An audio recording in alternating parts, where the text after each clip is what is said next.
Que se passe-t-il au moment exact où Shaitan murmure ton nom? Et si tu penses que ces ruses sont évidentes, tu es sur le point de découvrir quelque chose qui changera complètement la façon dont tu vois chaque pensée qui entre dans ton esprit. Shaitan vient rarement avec du feu et des cornes, il vient avec des murmures. Et ces murmures grandissent étape par étape, niveau par niveau, jusqu'à ce que tu te reconnaisses à peine. Voici les 7 niveaux des ruses de Shaitan auxquels chaque musulman fait face. Crois-moi, d'ici la fin de cette vidéo, tu ne penseras plus jamais à tes pensées de la même manière. Niveau 1. La distraction dans la salate. Pense à ta dernière prière. Peux-tu t'en souvenir? Ou est-ce que ton esprit a vagabondé vers le travail, vers les problèmes, vers cette conversation d'hier? Le premier niveau de Shaitan est la distraction. Et ça marche. Le prophète, paix sur lui, a dit que Shaitan vient pendant la prière et y vole l'attention, jusqu'à ce que tu ne saches plus si tu as prié 3 ou 4 rakas. C'est dans Bukhari et Muslim.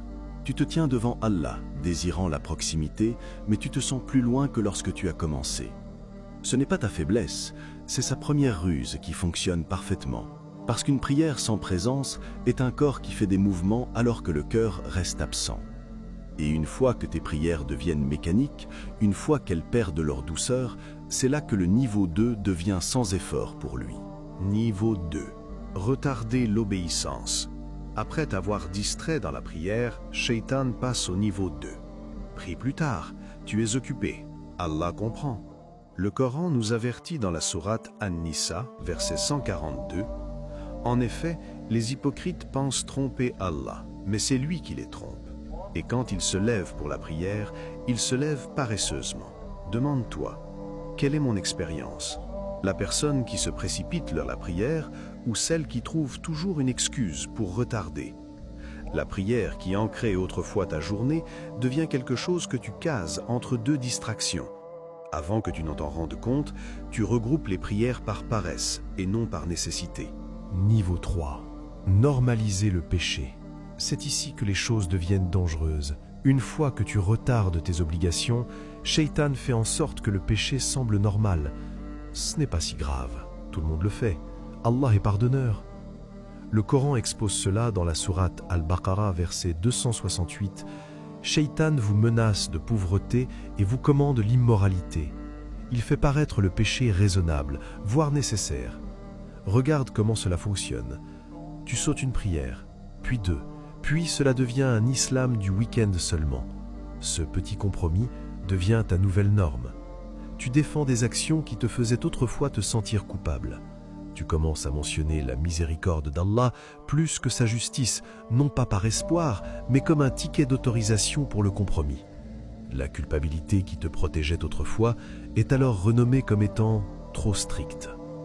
Si l'un de ces niveaux te parle, appuie sur le bouton « J'aime » et partage ceci avec quelqu'un qui a besoin de l'entendre. Parfois, la meilleure sadaqa est un message qui réveille quelqu'un avant qu'il ne soit trop tard. Niveau 4. Planter le désespoir. Maintenant vient le coup le plus cruel de Shaitan.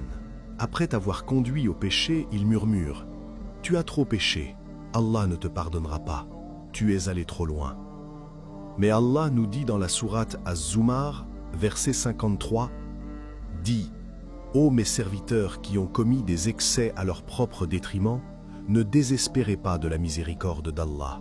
En effet, Allah pardonne tous les péchés. » Peux-tu voir le piège? Il te conduit au péché, puis utilise ce péché pour te couper de la recherche du pardon. Ta culpabilité devient son arme. Passer de sauter des prières à croire que tu es au-delà du salut, c'est ainsi que la chute arrive vite. Fais une pause ici. Si ton cœur pique encore quand tu glisses, cette douleur n'est pas la preuve que tu es condamné. C'est la preuve que ta fitra est éveillée. Shaitan veut que la culpabilité te fige. Transforme-la en mouvement. Un astaghfirullah sincère, 2 raka'at humbles, une petite aumône. Chaque acte lui claque une porte au nez. Le remords même qui devrait te pousser à la repentance devient la chaîne qui te tient éloigné de la porte d'Allah. Tu arrêtes de faire des doigts parce que pourquoi Allah écouterait-il quelqu'un comme moi? Niveau 5. Susciter l'envie et la colère. Le niveau 5 empoisonne tes relations. Il plante la comparaison. Pourquoi a-t-il ce que tu n'as pas? Pourquoi a-t-elle été promue au lieu de toi? Cherche refuge contre l'envie elle-même, contre le mal de l'envieux quand il envie. Une graine de comparaison devient amertume, puis haine, puis relation brisée avec des gens que tu aimais autrefois. Pense à quelqu'un dont tu te sens jaloux. Ce sentiment a été soigneusement planté et arrosé par des murmures que tu pensais être tes propres pensées. Les amitiés s'effondrent, les liens familiaux s'affaiblissent, tout cela parce que tu es en compétition avec les autres serviteurs d'Allah au lieu de ton propre nafs. Ce qui a commencé comme une comparaison devient un ressentiment total. Niveau 6. Remplacer l'espoir par le doute. Ce niveau est subtil parce que Shaitan n'attaque pas ta foi directement. Il attaque ton espoir. Pourquoi faire des doigts? Est-ce qu'Allah écoute vraiment? Regarde ta vie. Où est son aide? Mais Allah nous dit dans la sourate Al-Baqarah, verset 186, « Et quand mes serviteurs t'interrogent à mon sujet, alors je suis proche. Je réponds à l'appel de celui qui m'invoque quand il m'invoque. » Le doute coupe la corde de l'espoir. Sans espoir, tu arrêtes d'essayer, tu arrêtes de prier, tu arrêtes de croire que le changement est possible. Tes doigts deviennent mécaniques, des rituels vides que tu accomplis sans attente. Et l'ironie tragique, ce doute sur la bienveillance d'Allah est exactement ce qui t'empêche de courir vers lui, le seul qui peut te guérir. Niveau 7. Désespoir total et rébellion. La fin de partie de Shaitan. Couper ton lien avec Allah complètement. Si Allah s'en souciait vraiment, il ne te laisserait pas souffrir. Si l'islam était vrai, ta vie serait meilleure. Abandonne tout simplement. Le Coran expose son aveu final dans la sourate Ibrahim, verset 22. Et Shaitan dira quand l'affaire sera conclue, « En effet, Allah vous avait fait la promesse de vérité, et je vous ai fait des promesses, mais je vous ai trahi. Mais je n'avais aucune autorité sur vous, si ce n'est que je vous ai invité et que vous m'avez répondu. Mais voici le moment choc. Si tu t'inquiètes encore pour ta foi, cela signifie que tu as déjà vaincu la dernière ruse de Shaitan. Il fait en sorte que la rébellion ressemble à de la libération. Abandonner les obligations donne l'impression d'être enfin authentique. Mais comme le verset le révèle, au jour du jugement, Shaitan admettra qu'il n'avait aucun pouvoir réel. Tu as toujours eu le choix. Chaque murmure est la preuve que tu te bats encore. Le prophète, paix sur lui, a dit que Shaitan circule dans le fils d'Adam comme le sang. Mais le zikr, ce souvenir d'Allah, l'expulse.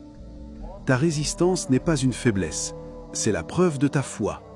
La culpabilité que tu ressens à propos du péché signifie que ton cœur est toujours vivant. Ton désir d'être meilleur signifie qu'Allah n'a pas abandonné ton cas. Voici 4 étapes qui pourraient tout changer. Étape 1. Nomme le murmure. Demande-toi, cette pensée vient-elle de moi ou est-ce que cela m'éloigne d'Allah? Étape 2. Dis « A'udhu billahi minash shaytanir rajim » à voix haute. Cette phrase simple est ton bouclier. Utilise-la au moment où tu reconnais le murmure. Étape 3. Reviens à l'action immédiatement, même si tu te sens brisé. Même une prière distraite vainc les murmures mieux qu'aucune prière du tout. Étape 4. Recherche la constance plutôt que la perfection dans ton adoration. Le prophète, paix sur lui, a dit que les actions les plus aimées d'Allah sont celles accomplies avec constance, même si elles sont petites. De la distraction dans la prière au désespoir total, Shaitan gravit ces 7 niveaux méthodiquement. Mais la miséricorde d'Allah est au-dessus de chaque niveau. Ce murmure disant que tu es allé trop loin, c'est le niveau 4. Ce doute sur le fait qu'Allah entende ta doigt, c'est le niveau 6. Reconnaître ces murmures brise leur pouvoir sur toi. Alors, à quel niveau es-tu? Commente-le ci-dessous, parce que ton honnêteté pourrait être exactement ce que quelqu'un d'autre a besoin d'entendre. Maintenant, voici la vraie question. Vas-tu continuer à scroller ou vas-tu regarder une autre vidéo pour ta foi? Lance la vidéo suivante pour plus de contenu comme celui-ci. Et n'oublie pas de liker la vidéo et de t'abonner pour approfondir tes connaissances islamiques. Tiens bon à la corde d'Allah. Aucun murmure, aussi convaincant soit-il, ne peut la couper. À la prochaine. Assalamu alaikum.